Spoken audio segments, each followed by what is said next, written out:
Ladies and gentlemen, we have a big show, a real big shoe.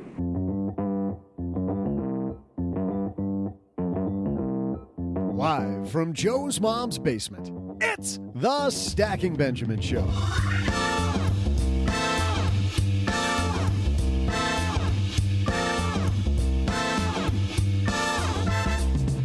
I'm Joe's mom's neighbor, Doug, and with everyone cozying up at home together, we thought it's a good time for a game show. Today, we'll argue through the 20 signs that show you might be spending too much money at the supermarket. And not just on toilet paper. Today, we welcome from YesIamCheap.com, the savvy Sandy Smith. I'm thinking with a name like Yes I Am Cheap, Sandy's probably got a leg up on everyone else in this game show, right? Yeah, I'm thinking. Okay, also, we have from the Afford Anything podcast, clever shopper Paula Pant. And from LenPenzo.com, it's Sam Walton. Oh my God, the founder of Walmart? Nah, I'm kidding. But wouldn't it be kind of creepy weird if it weren't?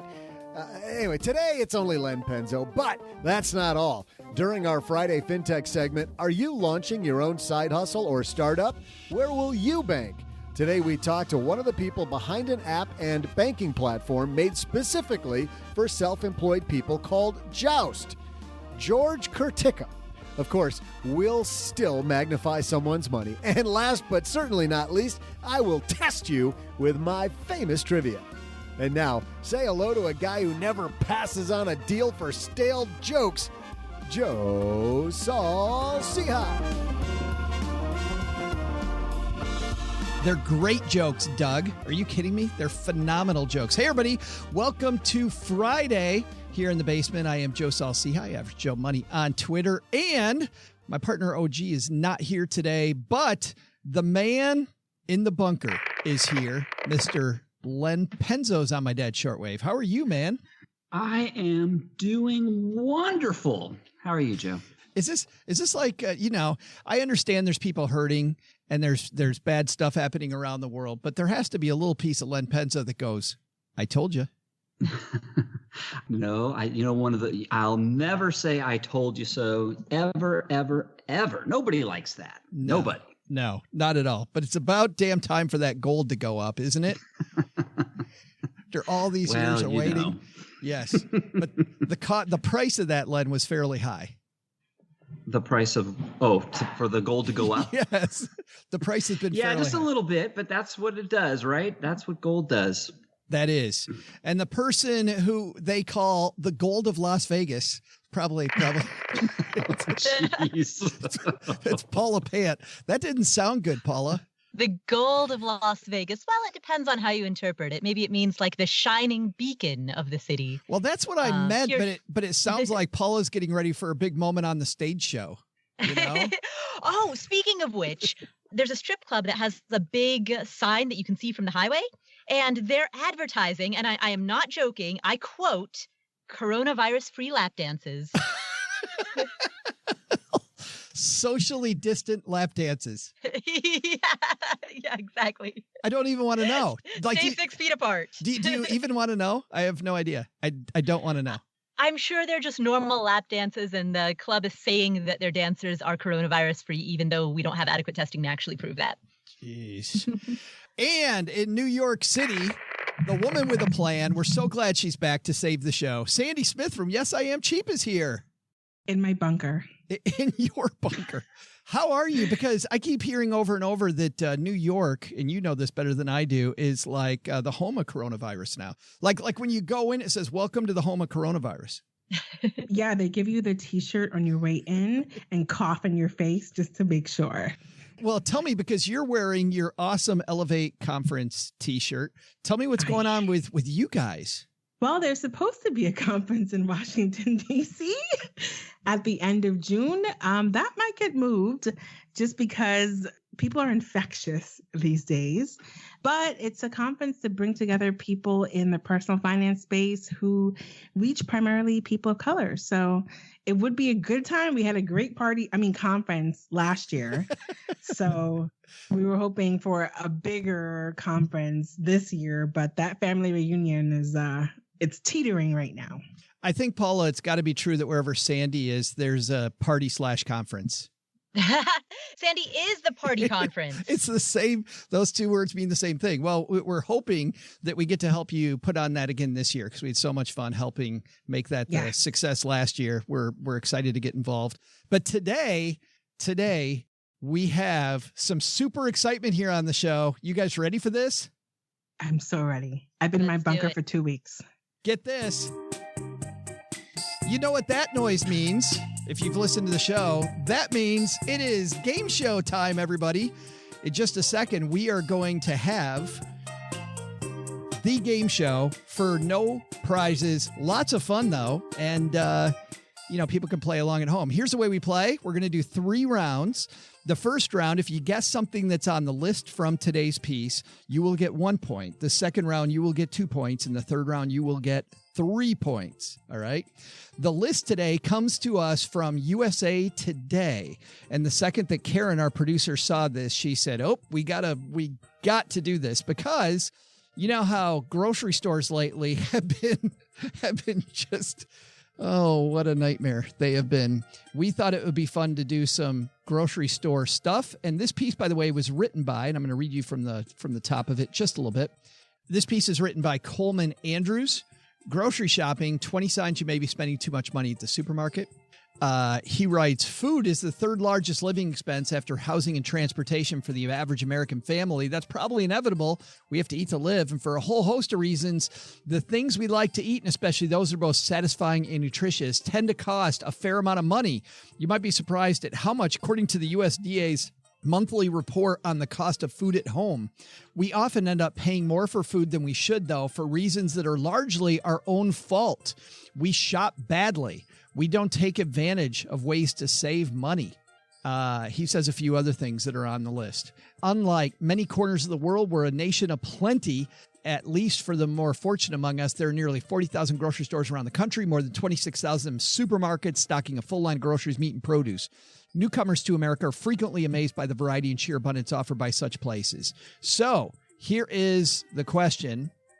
And these come to us. It says 24/7 Tempo has assembled a list of things you might do or not do that can run up your food bill. You'd likely be surprised how much these behaviors might cost you each year. So we have a list of 20 here. Sandy is the guest in round 1. Would you like to go first, in the middle, or last? In the middle. All right. I like being a sandwich. So that means that Paula then will have go first. So Paula, you're kicking it off. What is some, now these are behaviors, right? Mm-hmm. What's a behavior that may cost you at the supermarket? Only looking at products that are stacked at eye level rather than looking at products that are stacked on the lowest levels or the highest levels. That's funny because I had even forgotten that, by the way. And I remember like 4th grade, we had this class about shopping, and they talked about that in 4th grade, about how grocery stores will stack stuff at eye level. Of course, that's why I come home with peanut M&Ms all the time. It's right at my eye level. It's got to be quite a range, right? Eye level, if you're 5'1", as I am, is very different than eye level if you're 6'2". I was just thinking, eye level for you and me are two totally different things. Yeah. All right. Is shopping mostly at eye level on the list? It is not on the list. No? It makes sense. Well, and remember, the problem with these things is that it isn't whether they're right or wrong, because I think that's totally right. But this is all up to Coleman. So don't blame me being Coleman Andrews from USA Today or 24/7 Wall Street. Sandy, we got 20 of them here. What's a behavior at the supermarket that could cost you? You do what I did yesterday. You go when you're hungry and then you buy everything. I love that. I'm like, how did those Cool Ranch Doritos get in my bag when there's I got 3 different versions of chips. Is shopping hungry on the list?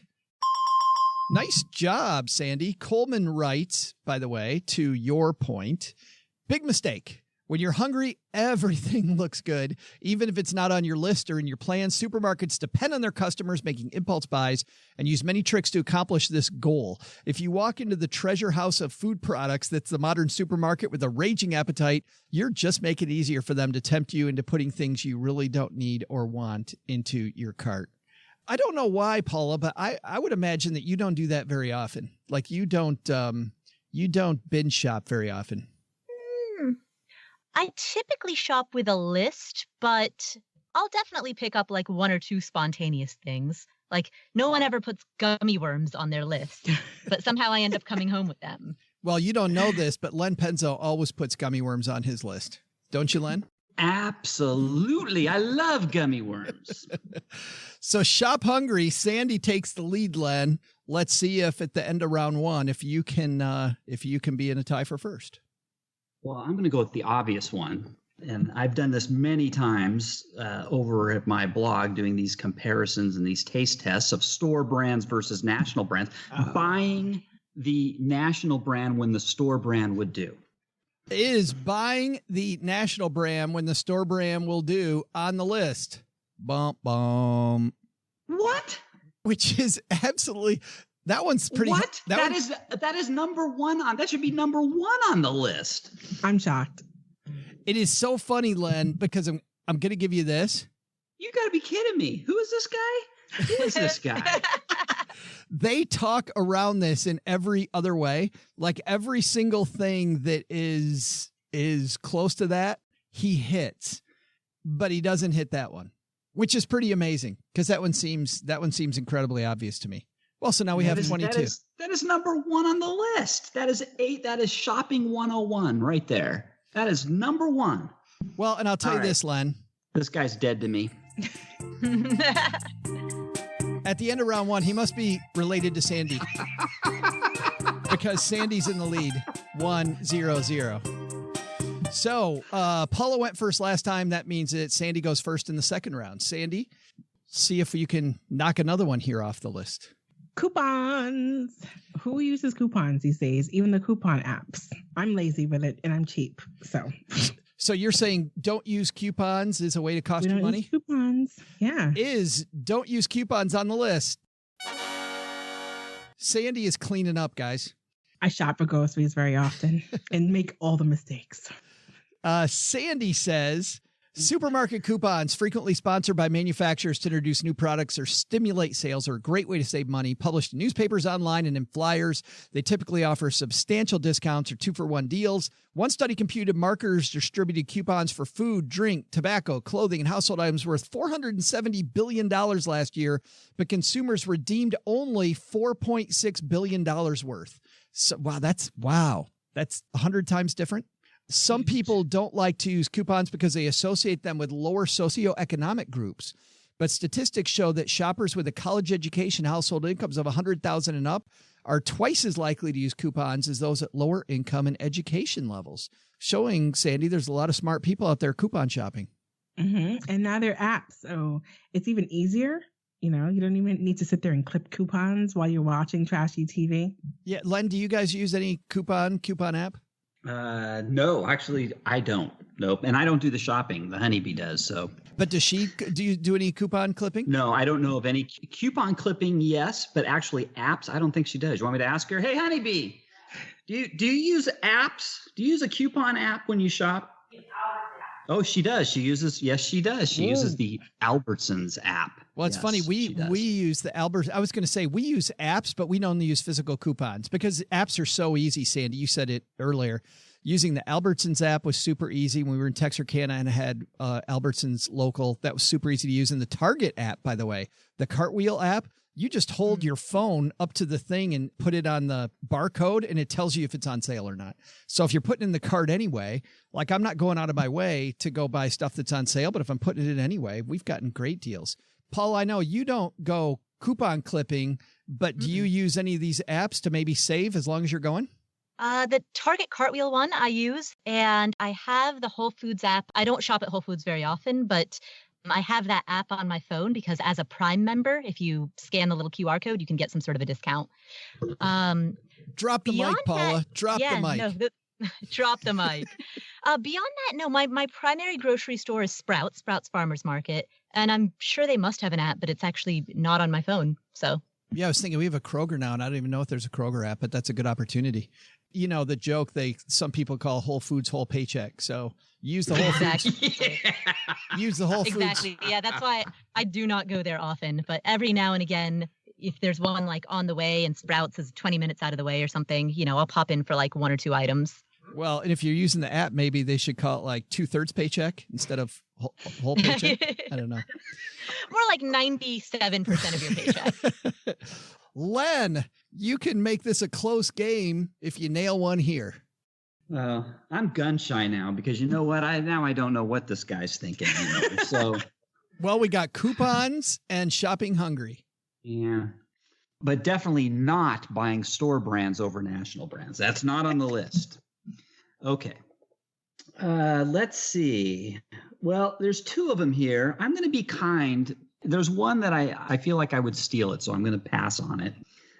I'm going to go with this. Not paying attention to the unit costs. That's a good one. That's a really good one.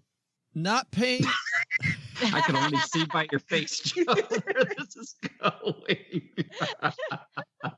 Len's going to hate this guy. Len's going to jump on social media and be all over this guy. P.S. I hate your list. Yes. Is not looking at unit cost on the list. Not a surprise. Yes, of course. It is another good one. It is a good one. It's a super good one. I mean, people get that one. That is one of the trickiest ones in the world. And grocery stores play these games where they'll make things, you'll think you're getting something cheaper, but if you're not looking at the unit cost, you're actually paying more. What I do like, Len, in their defense is that they make the unit cost available. Like you can see it right there. They tell you per unit. Yes. But still people don't, it's smaller usually and it's in the corner.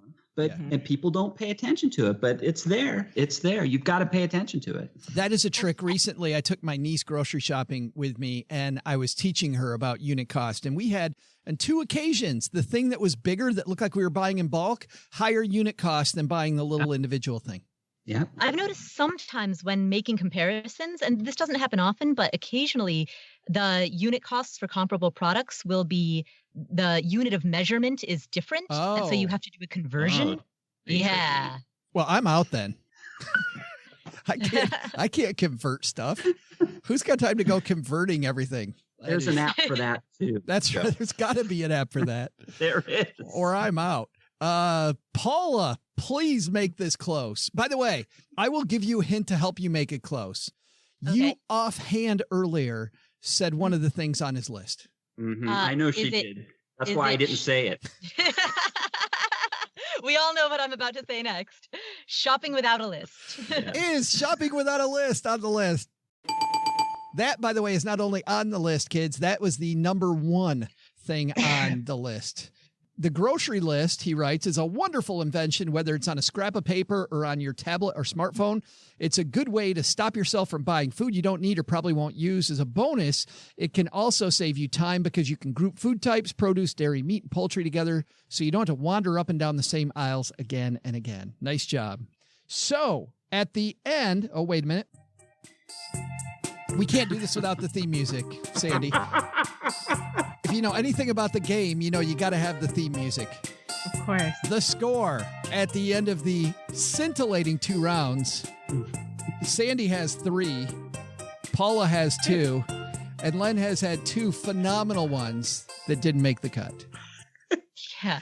But he doesn't shop, so, right. In his defense. That's true. Sandy has 3, Paula has 2, and Len's already filed a grievance. That's what's going on. Hold on here, Sandy. You don't need to defend me. I gave 2 excellent answers. No, they were great answers. They were. That USA Today guy, I swear to God, I'm going to write USA Today. The good thing is, though, Len, at the end of this, you'll still get your participation medal. Okay. Len, you are first here in the last round. If you get this correct and Sandy misses, we could still have a tie because this is the big 3-point answer. Ooh, now you've really put the pressure on me. Okay. What do people do to waste money at the grocery store? This is kind of out there. This is kind of an obtuse one, but I'm going to say it because I noticed a lot of people doing it. They stop at the freaking, well, not all stores. This is what I was going to say. This isn't my answer. I'm changing my mind. But they have like our store has a Starbucks right in it. and people will stop at the Starbucks right there, and they'll order their coffee or whatever, $5 or $7 coffee, and then they'll do their shopping. And to me, they've just added $7 to their grocery. That's not what I'm going to say. Here's what I'm going to say. That's the only reason why I shop at Target. So I can go to Starbucks and Target. It's okay, what I'm going to go with this. This is what I'm going to go with. It's a thing. It's a thing Sandy calls a twofer. Sorry, it was bad. I shouldn't have kept interrupting you for that horrible joke. But okay, I'm just going to say not buying in bulk. Like the toilet paper? Yeah, I've got some for sale. Like that stockpile of face masks. That is so horrible, isn't it? That is just disgusting. Is not buying in bulk. Oh, you're a bad game show host. On the list. I'm trying. I should turn off my video so you guys can't see me on the shortwave here as I'm looking excruciating as Len does another good one. And by the way, Len, you're going to hate half of the ones on this list. The longer we go, the more I think it's going to be horrible. I really should have just said something arcane, like not taking a helium balloon into the store, something stupid, that's probably on the list, isn't it? It is. It's number 4 on the list. In fact, Paula, if you get this right, you'll put a bunch of pressure on Sandy because you will take the lead. Ooh, oh man. So there are 2 ideas that I am battling between. Okay, God, which one do I choose? Whichever one I choose, it's going to be the wrong one. So I'm just going to say wandering up and down the aisles rather than sticking to the perimeter of the store. Paul, if that is on the list, I'm going to stab myself. Because the perimeter of the store is where like the fruits, vegetables, meats, fish, dairy, all of that is on the perimeter of the store. Whereas all of that is in the aisles, we should buy right now in New York while we're stockpiling. In the aisles, you have typically processed foods like jarred, canned, things in bags and boxes. So those things tend to be higher priced and also not as good for you. To take the lead is walking up and down the aisles versus sticking with the perimeter on the list. Oh. That was some false hope you created there. I had to, after Sandy was smack talking me earlier about having to keep my face straight. I had to do a better job at least once. After Sandy answers, can I throw out the other idea that I was considering? Yes. To see if that's there. Well, Sandy already has the win, but we should let her take a victory lap. Sandy, to get 3 for 3 on this list that you probably pulled up while we were, no, I'm kidding. Sandy's been casually cheating the whole time because there's such a big prize at the end. Right. There's Sandy, what else is on the list?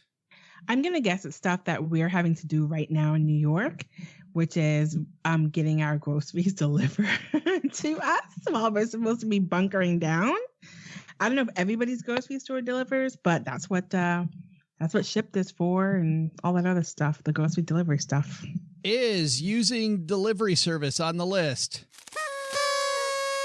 She got 3 for 3. I am a mom. I grocery shop like 2-3 times a week. Len had great ones though. Had fantastic ones. And those on the. What was your other one going to be, Paula? It was going to be buying everything organic rather than conventional. On the list. Oh, see, I knew whichever one I chose, it would be the other one. Yeah, my other was, I don't know if your grocery stores have to do this, but now they've got like all this amazing food that they've like in the hot bars and stuff. Do you guys ever buy that? Am I the only one that's lazy enough to buy that? No, they have those. Stuff? Yeah. And so sometimes I don't want to make dinner, which is why I end up in the grocery store 2 or 3 times a week. And I get the hot bar stuff, but it's so expensive, but it's so convenient. Also on the list. Okay, I got one. Is this on the list? Is this buying stuff at the checkout stand? Yes, buying stuff. They say at the aisle end caps, they call it. Yes. And also Sandy buying the ready-made meals. Yeah. Also, which I call the hot bar ready-made. Mm-hmm. Yeah. Here's the other one. So shopping without a list, not meal planning before you go. That takes a lot of time, man. Yeah, but I find when I meal plan, I mean, my refrigerator stays lean and mean. It is. But then you get the meal delivery service. I'm so lazy. That's when you order your Fresh Direct or whatever. It's like perfect. I'm all about those. Shopping hungry, buying items in the end caps, buying only organic, buying out of season produce. He has. I don't know why you wouldn't compare unit cost, Len, but buying out of season produce makes the list. Buying pre-cut produce. Len has had a rant on this show about buying pre-cut produce before. Yes. And the same goes for cheese. It's like you get buy bulk cheese instead of pre-sliced cheese. Buying pricey ingredients you're only going to use once. Yes. Buying your staples at a specialty store. So going to the specialty store and buying your staples. Do those things even exist anymore? Specialty stores? Like, is there you might have a butcher or something, but who's really shopping at specialty stores that often? This is funny. I don't belong to our local Costco, but a friend of mine that I just saw last week is a member, and I went with him to pick up some things. And he will go to Costco to get most everything. Then he'll stop at Kroger to get everything that he can't get in bulk. And he said he will see the same people from Costco at Kroger, like on the way home. People stop at one, then stop at the other. So, maybe... I don't think a Kroger's a specialty store, but they get it cheap. I know people that do that with Aldi, right? Mm. Or Trader Joe's. Mm-hmm. So buying groceries, this one's going to really watch Len come out of his chair at this one. Buying groceries without a credit card is on the list. Without a credit card? Without a credit card is on the list. As in cash? Because you don't save the 2%. Because you don't save the 2%, cash back you don't or get whatever. the points, you don't get the grocery points, yeah. That's on the list? But, wow. Buying ready-made meals at the market, don't use coupons, don't belong to the loyalty program, which we actually talked about with the Cartwheel app and the Albertsons app. Don't coordinate food shopping with your housemates. You let food spoil and you have to throw it out. Guilty. Never get around to eating leftovers, which isn't that the same thing? Mm-hmm. Using grocery delivery service. Then this one, why this one's on the list. This one, you'll love this one, Len. Never take food home from restaurants. Never. I don't know those people. You spend more at a grocery store because you don't take food home when you go to the restaurant. So you end up making up for food that you could have had by taking extra food home. Wow. But not the store brand over the national brand. Or the unit price. Yeah. Wow. Yeah. Somebody's got a beef. Yeah. Somebody's got a legitimate one. Absolutely. Let's do this and then we'll close this out. The biggest thing you think about, Paul, every time you go to the grocery store? Biggest thing is make sure that you've got a list and you know exactly what you're going to get. And particularly the items that will spoil, like meat and fish are the most expensive items that are imminently going to spoil. Make sure that you can realistically finish it before it does, because you just don't want to throw that out for a variety of reasons, not just cost, but also health, environment, etc. Yeah. Len? There's lots of ways to save money at a grocery store. There's lots of ways to overspend. So the guy at USA Today apparently buys national brand stuff all the time. And our champion, Sandy Smith from Yes, I Am Cheap and the Elevate conferences. What's the big tip? What's your big thought at the grocery store? You know what? It's such a crazy time right now. I don't know that I have a tip for the grocery store, except don't kill anybody trying to get toilet paper. Still against the law.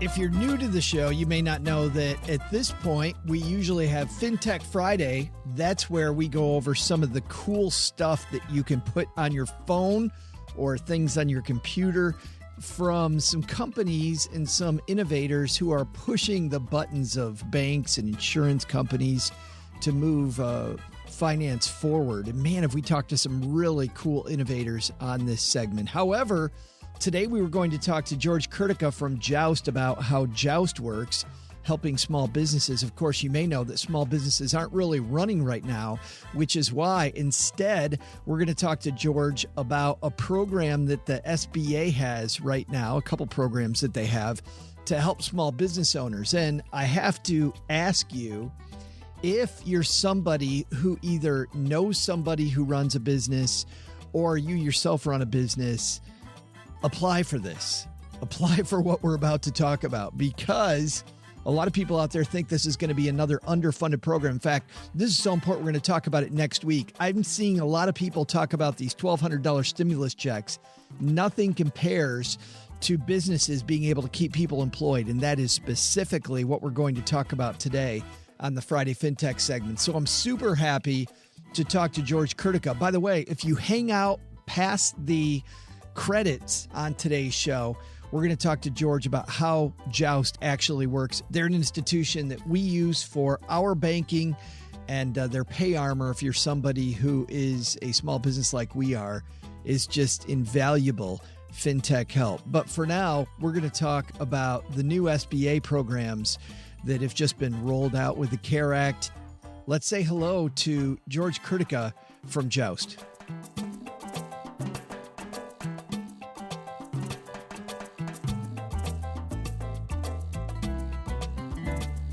And joining us, normally we'd have him coming down the stairs to the basement, but today we're social distancing, so we're keeping him way far away. George Kurtyka from Joust. How are you, man? Doing well considering the circumstances. How are you? Yeah, well, I'm healthy. You know, that's the good thing. But a lot of small businesses, as you know, aren't healthy. As a guy sitting right on top of that market, if I'm somebody that has either I'm a solopreneur, George, or I'm a small business owner, what should I be thinking about right now financially? What should I be focused on? You know, we've had lots of discussions with our partner banks this week, and speaking with the CEO of a major Midwest bank who's basically told me he's pivoted into his entire company. They've shut down their branches, and all they're going to be working on is SBA loans. And so that's encouraging, right? I've talked to 2 or 3 other folks, SBA lenders, that said this is what they're going to do. So, you know, you're a small business, and again, you're a small business, you're a solopreneur, you're an entrepreneur. This is the first time that you've really been able to apply for an SBA loan. I mean, I heard from someone, and I can't validate this, but I'm just going to say it anyway. But at Silicon Valley Bank, who's a bank to a lot of startups, they haven't given an SBA loan out in 30 years. Oh my goodness! So they're trying to relearn all of this. Like, what do we do? How do we do this? Because SBA lending has been very, very challenging. And what they're trying to do is get as much money out to these folks as possible, the banks are. And then the banks will go and take that form that you fill out back to the SBA and get reimbursed. So they're trying to relax the requirements. So there's going to be probably some sort of form of attestation. If you go to the SBA website, you can get the small business application form.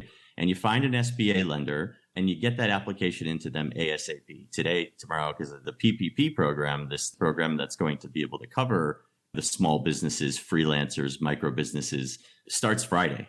And I assume that the floodgates are going to be open, right, for that. But this should be a very quick application. You're going to certify that the documents are true, and you're going to get 2.5 months of payroll of funds that should cover things like payroll, as long as you say that you're keeping employees, mortgage interest, things like rent, utility payments. All that stuff is going to be available to you, and then forgivable, right? And I think that's the thing. This is the free money part. Yeah.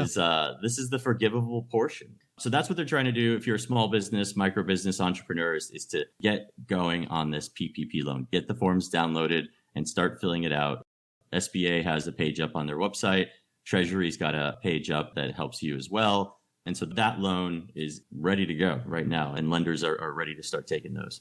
Clearly, this is great because I can keep people employed, which is why as long as you spend that money specifically on payroll and keep people employed, you're in business there, and that is going to be forgiven. How do they make sure that's forgiven? Do you submit stuff to your bank that says that it's forgiven? Do you know how that process is going to work? Yeah. So from what I can tell, there's going to be a forgivable portion, right? Which is that 2.5 months. So the way at least our banker told us is, you know, there's going to be obviously some personal information that you have to give, some information about your business, and then some sort of evidence of your payroll. You could apply for a larger loan, but at the end of the day, the forgivable portion will be that 2.5 months of coverage of your basically now, right?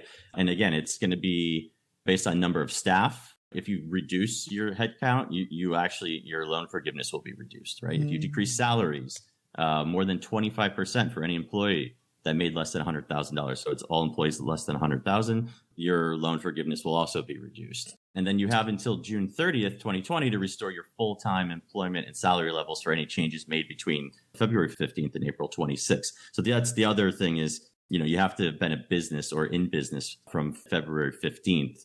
Now, one thing there is you could probably say, hey, listen, maybe I incorporated on February 16th, but before that, I was a solopreneur. Yeah. So there'll be some sort of self-attestation, evidence of payroll. I'm not sure if you could give, probably I would assume, an income tax statement so you could at least prove your income. So then they could say, here's 2.5 months. We'll get you that money up front. That's what I was going to ask about was for solopreneurs, because a lot of solopreneurs just pay themselves out money from the business, right? That's and right. withhold taxes, so they don't have a payroll service. So that's how you think they may be able to certify that this is what my income was over the last 12 months to come up with that 2.5 month number? Yeah, and that's it. It's sort of an average over the 12 months of your income. Yeah. I want to switch because I know that there's also another program available, maybe not so sexy, George, but is the other program something that people should think about or no? Yeah, this is the DLA or Disaster Loan Assistance Program. And this is for businesses, nonprofits, homeowners, renters. This process the site is up. It's covid19relief.sba.gov. If you read the application, it says it should take about 2 hours and 10 minutes to complete. So maybe you could charge your hourly rate by filling this out. I don't know. You have to attest that you're a business with not more than 500 employees, that you're a sole proprietor or your co-op. You have a stock ownership plan with not more than 500 employees. You could be a tribal business. But the big thing here is, and then there's going to be a whole self-attestation on like you're not in gambling or you're basically not a venture-backed business with 50% ownership. Also, you can't have more than be 60 days delinquent on child support. There's all these things, you can't be a lobbyist. But once you start going through the process, the thing here is it's tied to you. So you actually have to prove that you have some collateral or some skin in the game on this. So yes, you could apply, but I would say, be careful because it requires a personal guarantee. Your house, if you own your property where your business is, your business collateral. So it's probably not for everybody, but I would say that if it sounds like something you might be interested in, you probably have a financial planner or an accountant. You may want to talk to them because it is a little bit more, there's a little bit more hoops to jump through in order to get this loan. The part that I don't know that much about it, but the part that I do know about this loan, well, and about the PPP, frankly, is that the terms aren't egregious, George. If you get it, the terms are fairly long-term repayment and at a very low interest rate.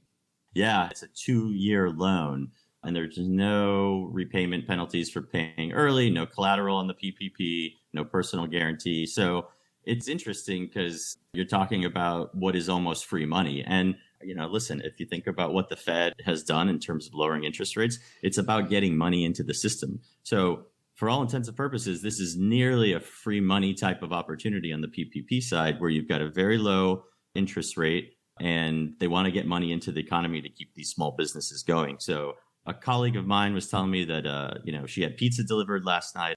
The pizza guy was very upset and he didn't know what was going to happen. And she said, hey, you should tell your boss to go apply for this PPP loan. And he didn't know about it. And, I know. And that's the thing. It's like awareness. Like this is hopefully what we're trying to get across is this money is there for this purpose. So hopefully it could all be dispersed in time to keep these businesses going. I've seen businesses here in Portland where the food carts here in Portland are very popular. They've switched to an almost like we're going to make the food and deliver it to you. Yeah. And every person I talk to, I'm trying to tell them like, I know you're all setting up GoFundMe pages for your staff. That's great. We'll do what we can. But this is free government money, I know. Or very, very low money. So you have to get into this, It's like a government sponsored GoFundMe. It is like a government sponsored GoFundMe. Right. Indeed. Right. I don't know if we'll make that the banner or the headline of this episode, but that might be a takeaway. Let's talk about emergency reserves for businesses during a not a weird time like this, George, because we're seeing so many businesses get caught unaware, right? Get caught in a difficult spot. I've had friends that have told me that, hey, we're running on fumes here.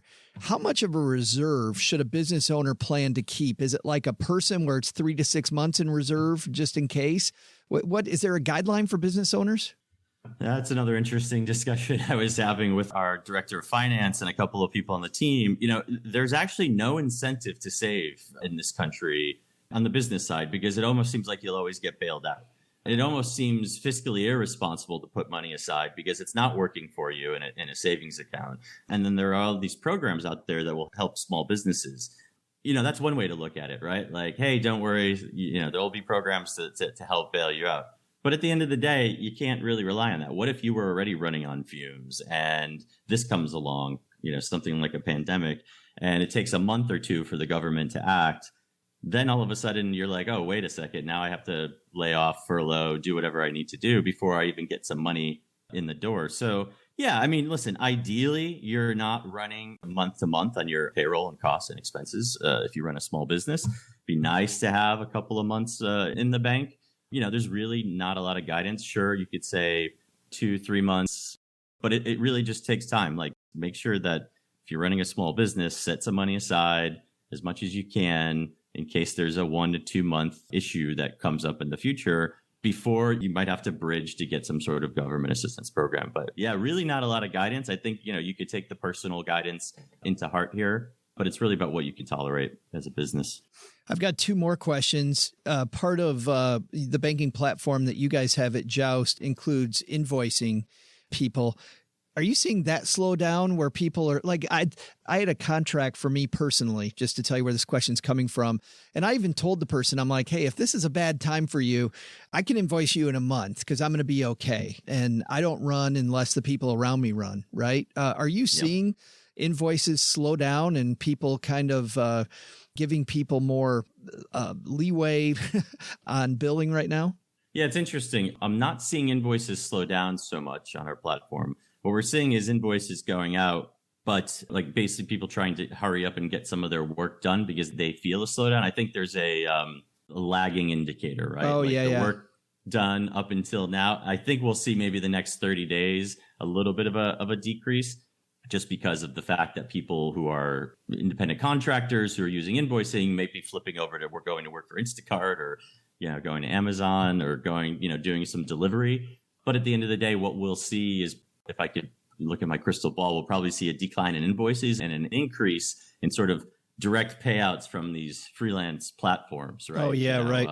That you could push funds to your Joust card using your Visa Direct, so Instacart driver does his work and pushes the funds, and then that person takes their Joust card and goes to buy groceries. So that's what we're starting to see ramp up now. Boom, gone. And then the last question, of course, is around a very popular part of what you guys do, your pay armor. It's something people don't want to use, but are you seeing an uptick in people not paying? And for people that don't know, at the end of today's episode, by the way, George and I are going to talk about our usual Friday FinTech stuff, and he's going to walk us through all of how Joust works and what you do. But Pay Armor, just to cut to how it works, this is a program where for over 70% of solopreneurs and small businesses experience non-payment. For those people, it's a way to kind of have insurance against that. Speak to how that's been lately, because I would imagine there's been an uptick there of people not being able to pay. Yeah, certainly has been. We've had a massive outreach campaign based on cancellation of many events where we've reached out to contractors saying, listen, hey, if you send the invoice using Joust, we'll guarantee your payment. We can give you those funds up front. So it's factoring. It feels like insurance. It's factoring under the hood. We're essentially purchasing that invoice from you and collecting on your behalf. So trying to give you the liquidity you need where we take that work that you've done, AKA an asset, and then we go and collect on it for a fee that's based on, the risk that we identify. So yeah, good news is seeing a massive uptick. We've even done our best to try and get people in, relaxing some of our requirements, taking on a little bit more risk to help people out. And then later this week, we've got something that we're working on with a few other fintech folks where we're going to see if we could offer additional lending products or help with a little bit of guidance on the SBA lending stuff. So yeah, we're scrambling. We've never been busier, both on the pay armor and the product side, and then looking to get some new stuff out the door to help with these SBA loans. And as I mentioned earlier, you can find George at joust.com. If you just go to joust.com, you'll find him there. And then later on in today's show, right after the credits, we're going to have what George and I originally intended to do before this all got crazy on us. We'll talk about Joust and how it works. So if you've got a business, hang on through the credits. George, thanks in this crazy time for giving us a little bit of light in the fog here. I really appreciate it. No, I appreciate coming on, Joe, and being able to speak to you and the audience. I hope everyone's staying safe, positive, and healthy. Hiya, trivia fans. I'm Joe's mom's neighbor, Doug. And before we get to trivia, I know since it's probably the only place you've been lately, we've all learned some interesting ways people overspend at the grocery store. But what's the number one place people overspend? Well, if you're like the host of this podcast, it's Disney. Who didn't know that? If you want Joe to do anything, just wave a Mickey Mouse doll or Imagineering book in his face. So my question to you is this. Just how many employees did business behemoth Disney employ in 2019? I'll give you this hint. Running that company takes more than 4, but less than 1 million people to both put on those fantastic shows and fluff Joe's pillow at the hotel every morning. I know, big clue. I'm a giver. He is a giver. Great guy with that clue. I'm sure that was incredibly helpful. For those of you that are new to the show, we normally don't have a game and then another game and then another game. However, we do have, this game's been going on since the beginning of the year, and it is our 3 regular contributors, Paula, Len, and OG. Sandy, you're playing on behalf of OG, and the good news there is that you are in second place with 4 right now. Len is winning, and Paula started making her move last week because she has 2, which also means, Paula, you get to decide, do you want to guess how many employees Disney had in 2019, first, in the middle, or last? I will guess last. That is weird. Sandy, would you like to guess first or in the middle? The middle worked out for me last time. I'll do the middle. Ideal. So, Len, you are up to bat, my friend. How many employees did Disney have in 2019? That's a good question. I'm sure it's a big company. And before I give my answer, I want to just offer to Sandy, I'll offer you 5 rolls of toilet paper from my bunker if you throw this. Deal. Okay. Sandy's With that, you know what? I am going to say this is Disneyland and Walt Disney World. Does this include all worldwide as well? All the Disneylands everywhere? The movie division, the ESPN, the theme parks, Marvel. Oh my gosh. Star That's Wars, way more than LucasArts. Holy smokes. I have no Who else? No idea. What else they own? Pixar, right? I don't know. I really don't. And I don't even know how to begin to guess. I'm going to say 75,000. 75,000 people. Sandy, what are you thinking? I have no clue. Wait, we said worldwide, right? Worldwide. But I do think that Tokyo Disney, those 2 parks are owned by a different group, actually, and Disney Co. So I don't know if those would count as Disney employees or not. But I don't know that that's going to matter as we're throwing our dart here. I feel like 75,000 is a lot of people. That's probably bigger than Texarkana. That is 6,000 people bigger than Texarkana. But Disney's huge. I'm going to go with 200,000 seems like a humongous amount of people.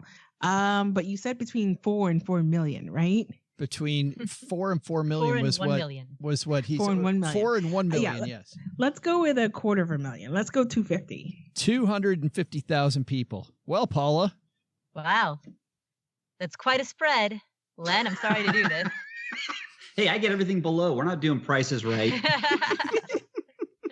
75,001. Ooh. Paula's going for the middle. What, you think it's in the 100, 150 range, somewhere in there, Paula? Yeah, I think it's closer to 75 than it is to 250. Well, we are about to find out, but of course we can't tell you right now. We'll tell you in just a second. Bonjour, welcome to French Made Easy with me, your host, Mathilde. Today, I'm joined by certified financial planner Devin Carroll, and together we will share a popular and simple French phrase so you too can use it in your own life. Sound easy? Sure. Today's phrase is valuable when you see a woman named Sally. Say this: Sally, can I store my gold in your doomsday bunker? In French, you would say this popular phrase just like this. Sally, est-ce que je peux ranger mon or dans ton bunker anti-fin du monde? Once again. Sally, est-ce que je peux ranger mon or dans ton bunker anti-fin du monde? Now, let's hear certified financial planner Devin Carroll try it. Ready, Devin? Okay, yes. Sally, est-ce que de ranger mon dans ton bunker anti-fin du monde? Oh yeah, I nailed that for sure. Perfect! See how we sound almost exactly alike? You too can speak French easily and comfortably listening to Stacking Benjamins. See you next time. Au revoir. Len, you kicked it off with 75,000. Paula, Chelsea Brennan, you. So you have everything south of 75,000. That's still a lot of people. It is. I think Paula's done it again. I wish she would have went 74,999, but that's all right. That's all right. I think she's got it. I think she's in that happy zone. Sandy, that 250,000, you thinking you're over based on Paula's answer? It's a lot. You know what I'm referencing? I'm thinking of how many people, when I worked for Toyota, how many people worked in Toyota North America, and then how many people worked for Toyota worldwide. I kind of did that, and then I kind of like padded it with more people. Well, I figured Disney's got to be at least that big, if not bigger. Well, that's what I was thinking. With your unique work experience, you'd be able to, of the four of us, do the math, some math, a little bit at least. Paula, you've got 75,000 up to, what's the middle point between 75,000 and 250? Yeah, well, let's see. Added together, that's 250,000 plus 75,000. So that's 325,000. Divided by 2 is 150 plus 12, which is 162. So 325,000 divided by 2 equals 162,000, which means, wouldn't that be the midpoint then? Or am I doing that wrong? It'd be 250,000 minus 75,001, which the difference between those is 175,000, right? Is one, so be you get halfway to 175. So it's 250 minus 75,000 divided by 2. That's your answer. Yeah, so it's 87. Got it. I added and then divided by 2. That was my mistake. We add 87.5, so it is 5. I love. Do I have to break out the calculator? It's 160. No. I can do this. It's 100. So subtract and divide. Paul, by 2, I think you had it. Did you say really? 162.5? I said what? I said 162,000. Yeah, 162.5. Yeah. Hey, I did it in my head. Yeah. Sweet. Nice job. All right. So I have no idea. So the answer is 3,240,000. That's right. Yeah, Doug, tell us if any of that was relevant. Please. Welcome back, my wonderful trivia nerds. I'm Joe's mom's neighbor, Doug, and let's recap today's mouse-themed question, shall we? The question was this: how many people did Disney employ in 2019? Well, if you said 5, no. Even this podcast employs more people than that, and how we still don't know. I mean, we all work for free, but still. If you said 223,000 unique individuals, you'd be spot on. Well, now I'm going to point with 2 fingers to show you the exit to this very podcast. See ya. Man. Whoa. Wait, how much was it? 223,000 people. That's a lot of people. You won. Wow. Okay. Yeah, no toilet paper for you, girl. Lead is like. I thought I threw it by padding a little bit more onto, what I knew Toyota employees. Dang. Disney This is getting embarrassing. Sandy's running away with this today. I'm sorry. I used to crunch the stats for Toyota for North America to find out how many people they employed. So, I used to, I got a little bit of it in there, and I just figured Disney, Toyota, they're one of these similar size companies. I right? just got this text from Len, something about Sandy can't come back. I don't know what that I don't know. Oh, I wasn't supposed to share that, Len. I'm sorry. Yeah, thanks a lot. I didn't realize that. Wait, do they break down where they work? Like, is it a theme park that employs 50 million people? This is Hey, Sandy, why don't you tell us? This is Doug's trivia. Do you think I have details? He's got all the answers today. Sorry. Hey, let's change the subject and take out the magnifying glass and help somebody do better with their money. Today's hotline call is going to come to us courtesy of magnifymoney.com. Sandy, you know what happens when you head to stackingbenjamins.com/magnifymoney? No, but tell me. You will find that those financial products that your brick and mortar bank use every day, you'll find that they're nowhere near the best in class. Over 92% of the products available online, like savings accounts, checking accounts, CDs, consolidation loans, student loan refinancing, and credit cards, all ranked at Magnify Money. Head to stackingbenjamins.com/Magnify Money for more. And today we're going to help Erica magnify her money. Say hi, Erica. Hello. I have a question. I have 4 parents and parents-in-law who early retired, and they've been finding new and interesting ways to spend their money in retirement. They've been selling stocks from their 401k that are losers. They traded in the equity from their new car to buy a newer car, cash out refinancing their houses, buying more weeks at the timeshare, and building giant garages for their pontoon boats. I'm not one to judge much, but I know what everyone made, and I'm kind of thinking that there's not going to be a lot of money left over for long-term care insurance. So I'm just wondering if there's such a thing as boomer insurance for us irresponsible millennials so we can take care of our parents and pool the risk. So yeah, I'm a size small, and I'm going to be eating a package of Oreos a day until you solve my problems. So you can calculate my size from there. Thanks so much, guys. Bye. So she is a small when she asks the question. She's eating a pack of Oreos a day for 3 weeks. Paula, what size is she now? Well, is it a snack pack, like a 4-pack, or is it an entire store pack? Len, if it were me, it would be double stuffs. Like it'd be a pack of double stuffs. That's interesting because I don't like double stuffs. I like the regular Oreos. There's too much cream for me in the double stuffs. But that's just See, I say double stuff has not enough cream. They go one step up and have mega stuff. Mega stuff is the way to go. So I eat the mega stuff and then I pull one of the cookie layers off of it. And make it a double mega like a double mega stuff?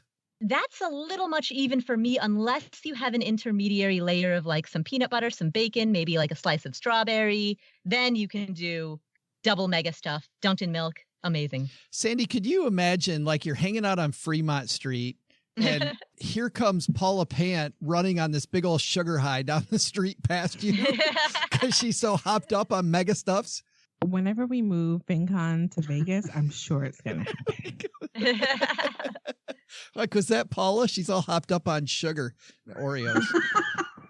Erica's got a great question, Sandy. You know, that while there might be no such thing as insurance, what do you do when you've got parents that you know are clearly overspending and you might have to help them out later? It's so funny because I did meet a company that kind of acts like this. And it's insurance that pays out if they reach a certain age and live. You know, there's insurance that, you know, the most insurance pays out when they die. And it was a new concept that I thought was great because I expect to take care of my parents when they get older. So I'm definitely signing them up for this new insurance thing. But it's tough. It's a tough conversation to have for everybody. I think I was talking to Athena Lent recently, and she said, these days we're going to inherit people. You know, we inherit our parents. Yeah. So, you know, you got to plan for all of them. And sometimes at some point you may just have to snatch the reins of their money if they let you. That's what I ended up doing with my mother-in-law. Len, what do you think? Do you have an intervention?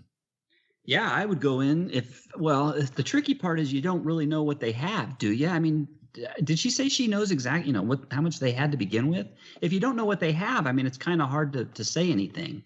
But I would kind of make clear, this is what I would do, is, hey, I'm not bailing you out, mom and dad. I love you to death, but it's hard enough for me to save for my retirement, and I can't cover you when there's a problem if you run out of money down the road. So be prudent with your spending. I guess that's what I would have to say. Of course, there's always ways out, right? If they own a house and they get desperate, and this is things you would only do in desperation, but get a reverse mortgage, for example. That would buy them some time. They're not going to live like kings, obviously, but it's a way to continue surviving when you get to your old age. And if you're lucky enough to own your home, you get that reverse mortgage and couple that with Social Security, and you can get by.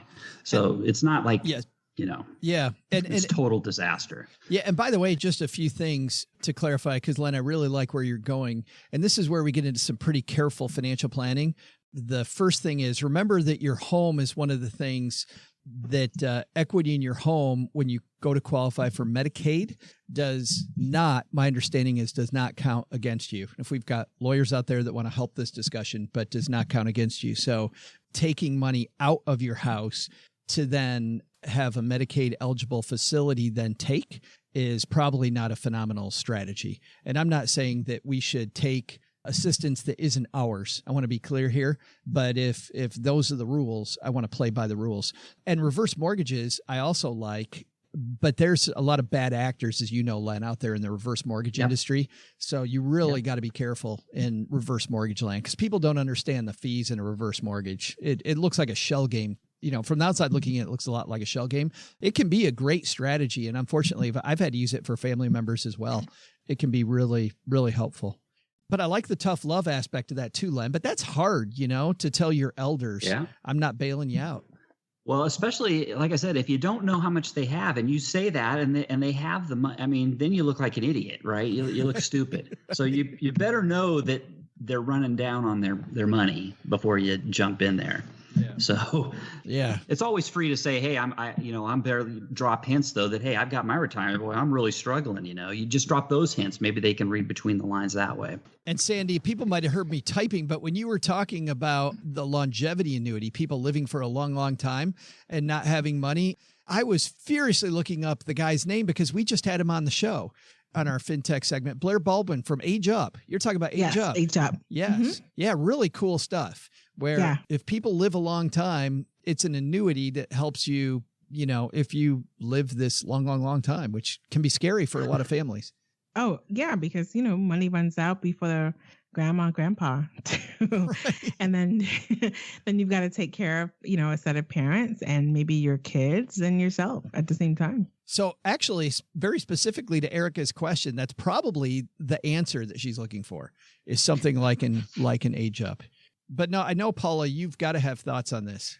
Well, I don't know about any particular companies or services, but my general thought would be that this merits not just one, but multiple tough conversations where you sit down with them and you math out, like, hey, this is what stuff can cost. This is why I'm worried. Like, let's write it down on paper. Let's put it in numbers. Let me document and show you exactly what some of your costs in the future might be and why that concerns me so much. And then I would also cut off credit cards or any new debt and just work with them on staying in a budget, basically, doing the parenting. Yeah. Those are such difficult conversations to have. Paul, I've met your parents. They seem like lovely people. I couldn't imagine having that conversation with your dad. He and I have been having a different conversation lately in which I am the parent. And I'm like, listen, you are grounded. You are not to leave the house for any reason whatsoever. You are 79 years old. Do not leave the house. You're grounded. Do I make myself clear? Well, that's a great discussion to have. Yeah, we've been having that every day, literally every single day. A great way to talk to elders, by the way, Erica, we had a guest on, and I'll also link to this. I'll link to our discussion with Blair Baldwin from Age Up, but I'll also link to our discussion with this woman. She's a friend of, I believe, everybody who's here. Cameron Huddleston wrote a fantastic book called Mom and Dad, We Need to Talk.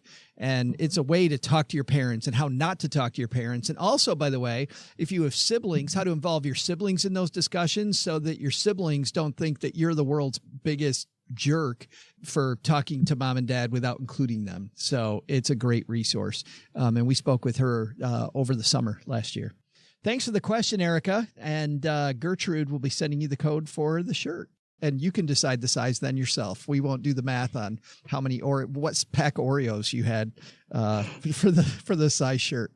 That's going to do it for today. Oh, did I say where people can leave a message? StackingBenjamins.com/voicemail if you'd like to leave a message for us. All right, that's going to do it for today.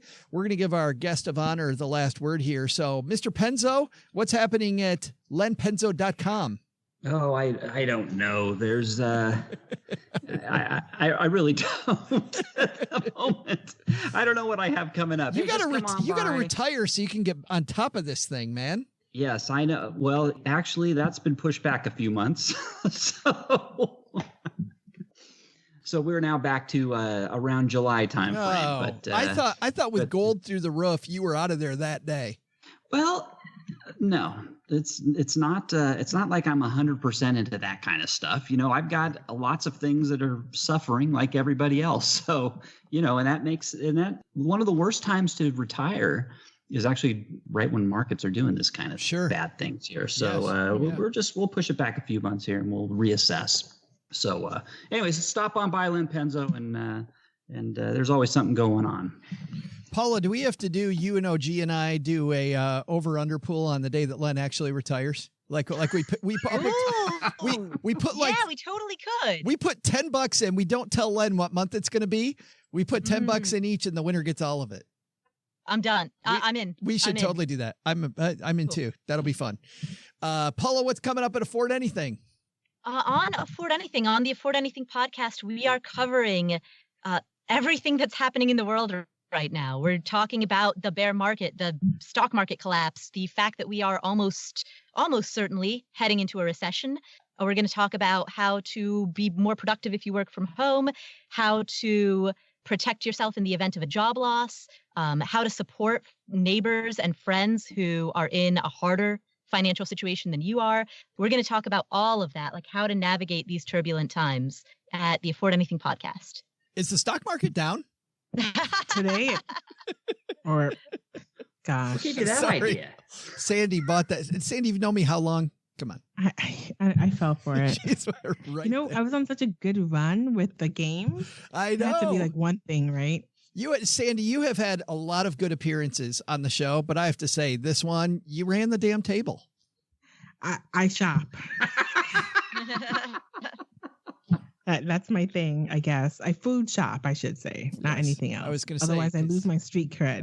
Yes, I am cheap. What's happening at Yes, I Am Cheap? Well, the site's been completely redesigned and overhauled. So no more picture of Sandy on that website. And it's easier to find things, especially now that, as we all believe, we're heading into a recession.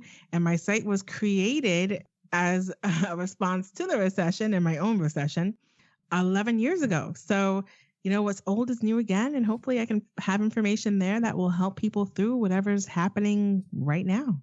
Isn't that wild? Doesn't 11 years ago seem like yesterday? I blinked. It just does not seem like it feels really weird that I think I met all of you guys in Denver at the second FinCon. Like, that is so strange that it's been that long. FinCon's having its 10th year. So 8 years ago. That's wild. And then let's talk about the conference. If somebody's interested in Elevate, where do they go? Yes. ElevateWDC.com. That's Elevate Washington, D.C. Lots of information there about what the conference is about, who should attend, and what we're hoping to accomplish in general. We're making some moves in personal finance, reaching people who we think have been underserved and more people who will need this information with this recession. So I'm really happy about the conference and hope that after all this stuff happens, it'll still be happening. Man, we got our fingers crossed, because I got to tell you, last year, my social media feed was blowing up because everybody was talking about how awesome it was. That's great. And it's even bigger this year. Yeah, we are 3 times the size this year. That's fantastic. Lots of people. We sold, I think we sold like 75% of our tickets already. So, you know, it would be nice to have this conference. I keep making that mistake. It would be nice to have this conference in DC because I think we'd have a really, really good time and, make a difference in the world as well. Awesome. And we'll link to everybody's stuff on our show notes page at stackingbenjamins.com. Doug, you got it from here, man. What should we have learned today? Sure thing, Joe. I got this one. So, what should we have learned today? First, if we don't want to waste money at the grocery store, we need to plan better. Plan out meals ahead of time and use a list so you aren't finding yourself wandering into the candy aisle. Second, starting a side hustle or operating a business, think about how you're different than a regular consumer and look for partners who can help your journey and make banking, payroll, and maybe even invoicing easier. But the big lesson? Don't write Disney trivia for Joe. Who wrote that anyway? I mean, Richie? Okay, Richie, you get to go nod your head while Joe tells you all about how Epcot's going to change and the new Mickey Mouse ride is so awesome. I took the 3-hour shift last night. Well, I'm lucky I'm still alive, man. A special thanks to Sandy Smith from YesIamCheap.com for coming down to the basement and playing along with us today. Also, thank you to George from Joust. Oh, that's fun to say. George from Joust. George from Joust. Yeah, I like it. Thank you to George from Joust for joining us in our FinTech segment to talk to us about Joust. You'll find George and Joust at Joust.com. Oh, he totally missed an opportunity there. He should have gone with George from Joust.com. I mean, you just say it over and over again. George from Joust. George from Joust. That's awesome. Paula Pant appears courtesy of AffordAnything.com and Afford Anything Podcast.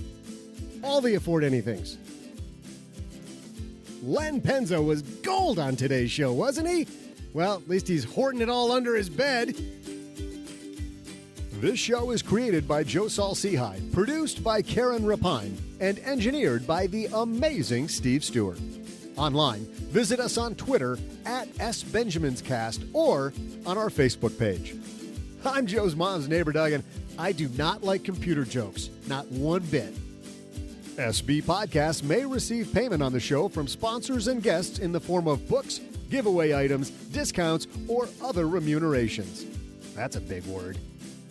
There's no way you take advice from these dorks, but like Joe's mom always says, don't take advice from people you don't know. This show is for entertainment purposes only, and before making any financial decisions, consult with a real financial advisor.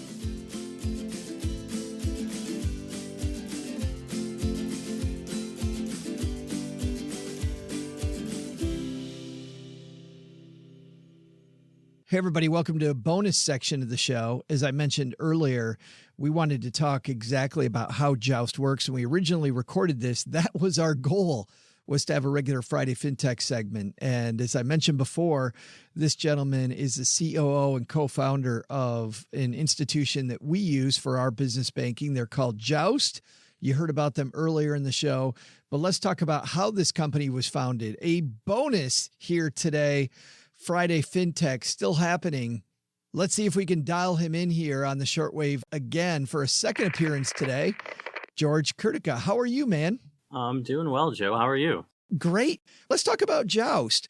Tell me about how this got started. I'm imagining you and your co-founder just talking about not getting paid or what happened. I mean, at the end of the day, we both have a background in banking and finance. We both came at it from different angles. I worked at some larger financial institutions and a few smaller startups. I was working on banking APIs at BBVA, and me and my co-founder was a former federal bank regulator, the OCC, and he'd been out there on a few task force on how to bank high-risk businesses. And we sort of combined and started chatting about different ways to sort of nerding out, but we were at a banking conference in New Orleans, of all places, and we weren't on Bourbon Street. We were actually talking about high risk businesses and underwriting, and he was telling me about how his previous company, he used this theory of Gestalt, a 19th century Berlin school of thought of the human brain being able to leap to conclusions and computers not being able to do that. And lo and behold, what we did was we built this underwriting technology that underpins Joust. And so a couple of banking nerds meeting at a banking conference, figuring out that we've got this great way to deploy liquidity in underserved markets. And one of the underserved markets we thought of is freelancers and independent contractors not getting paid. We had both been independent contractors in the past and not getting paid with no recourse. I mean, literally, you either wait, hope that someone pays you. You have to sort of be your own collections department, which is, a little annoying, sort of takes time away from creating podcasts, for example. And we said there's got to be a different way. And other than going to a friend or putting it on a personal credit card, there was really nothing. And we thought that invoice factoring, being one of the oldest forms of finance in the world, what if we took it all the way down to sort of the single invoice level? And so lo and behold, sort of Joust was born. And the way we do it is bundling 3 products in one: a bank account, a merchant account, and invoice factoring all in one. So it's been a great couple of years getting that product to market, learning from our customers. But that's sort of where it was born. I'm sure you have numbers on this. This is not, somebody driving down the road might go, oh, that sounds kind of like a niche market. This is a big, big market, I would imagine. Yeah, majority of the U.S. workforce will be a freelance workforce or someone that at least done some freelancing by late 2020s, I think 2028. You're talking about 70, 80 million people. If you combine small businesses and freelancers, I think at least 50 million people have done some sort of freelancing in the last year. You combine that with 28 to 30 million small businesses, this is 80 million people or businesses that we could address with this product. And so, yeah, it's not small by any means. And, certainly something that has the ability to be taken, in other markets over around the world. Globally, freelancing and independent working is sort of a phenomenon. And, when you're in a country sort of that has more social benefits like healthcare and education, you may not want to work for a company anymore. And that's really it is. It's a shift in labor economics. People aren't staying with, working for Ford, for example, in Detroit for 20, 30, 40 years and getting a pension. They're going on and working on their own. And so that's been the shift. And that's what we've seen. So it's by no means slowing down. Well, and something I've noticed in the 8 years that Stacking Benjamin's been around, George, this emphasis on side hustles, whether it's to pay off your credit cards that you've had forever or to get ahead or a little extra money, you're bored on the weekend. Like you're seeing a lot more of those people too, I would imagine.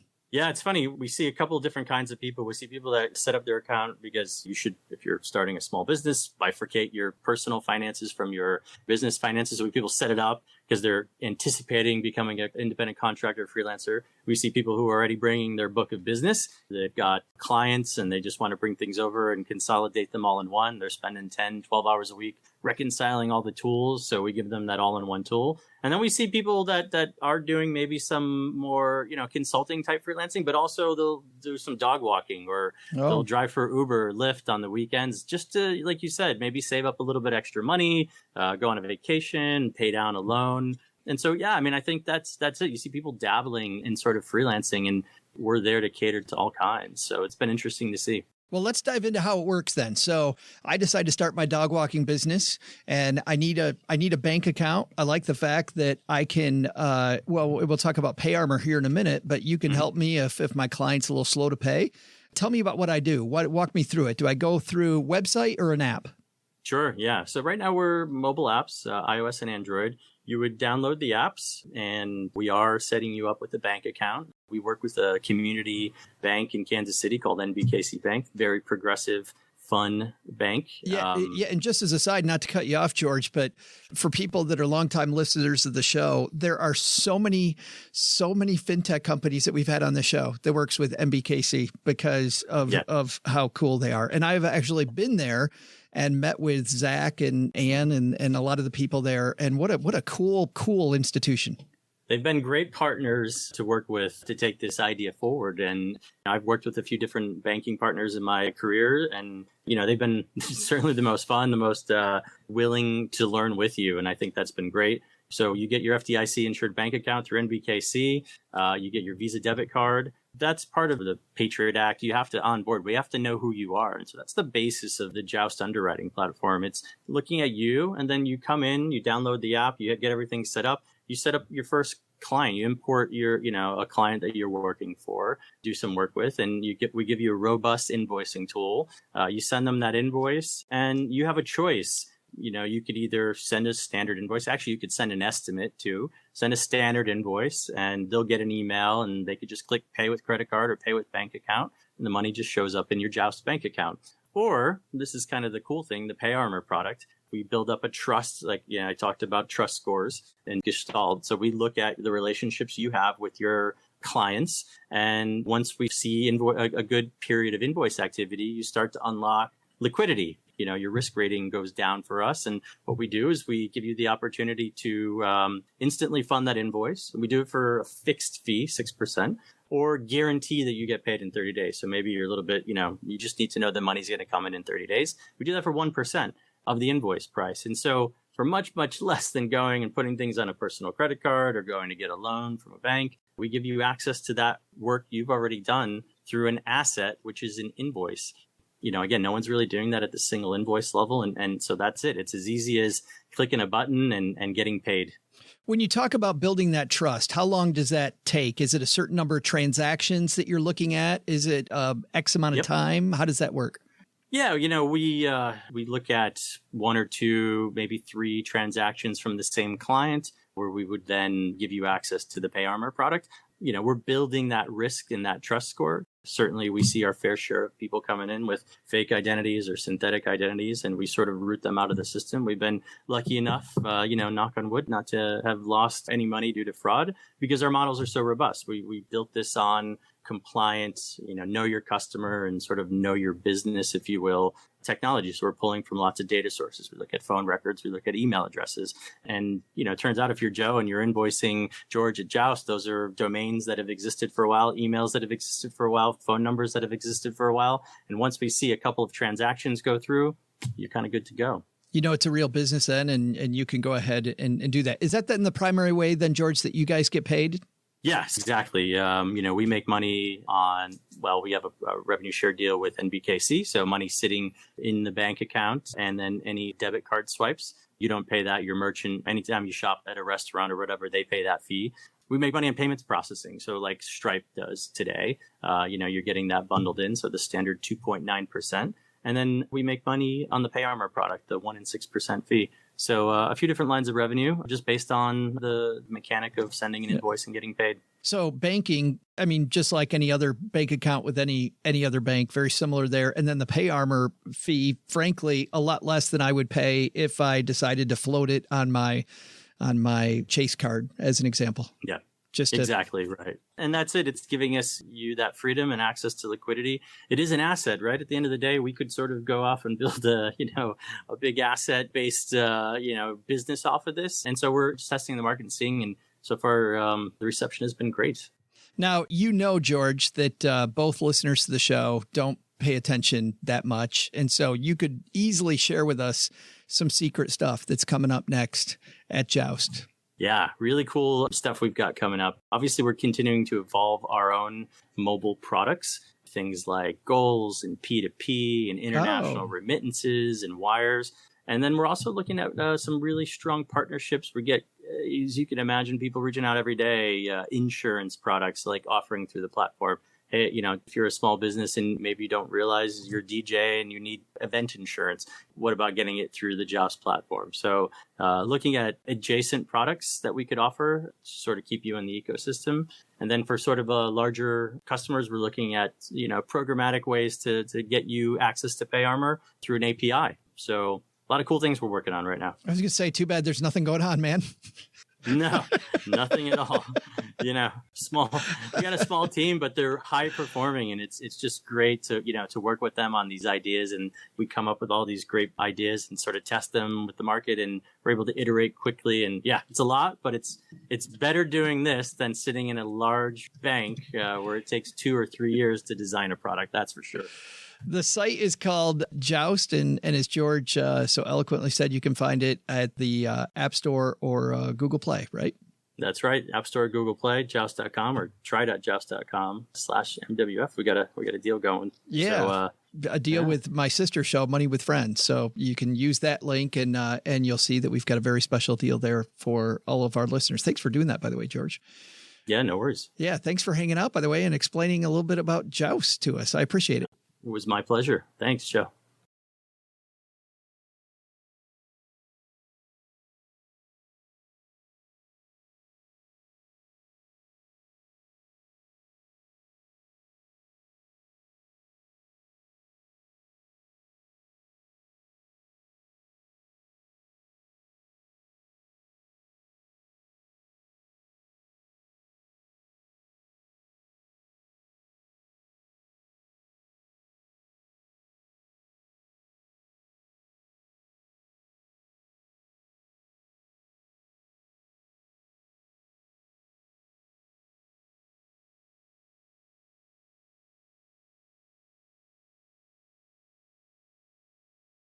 seem to be taking it seriously.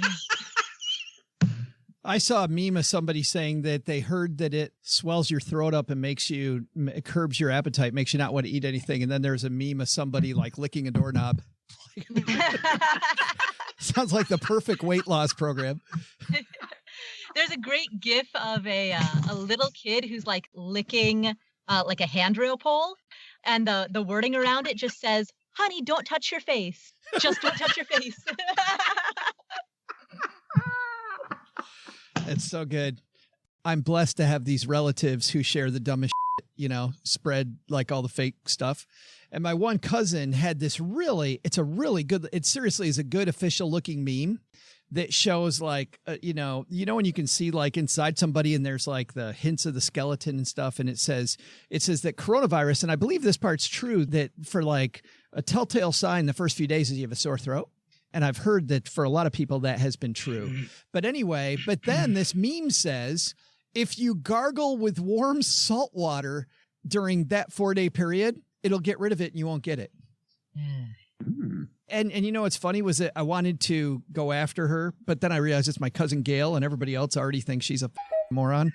And if I go after her, then I'll just look like a moron too. But all I wanted to put, and I held back, was just #science.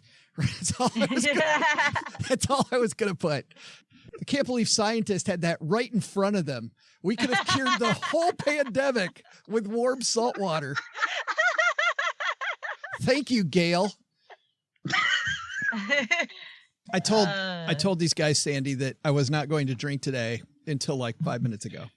Is that vodka? This is the wine. Is that straight right? vodka? No. I'm drinking water with electrolytes. It's St. Patrick's Day. I realized I've got that whole liver gallbladder thing, so I've got a water. Reverse osmosis water with electrolytes. Well, that means is your gallbladder missing, Sandy? It is now. Okay. Wow. Yeah, my wife's is gone too. That's side effect of pregnancy. Oh, is that right? Yeah, she has a thing in her family. A whole bunch of family members have had to have theirs removed. So. Well, you know what that means, Len? If Sandy can't drink today, that means we're drinking for two. So there you go. Haven't you I can handle that. wanted to? I'm sorry. I'm drinking for Sandy as well. All right. Karen's going to get us. Who the hell won last week?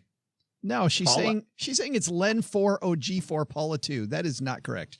No, it's Len. I wrote it down. It's 5-4-2.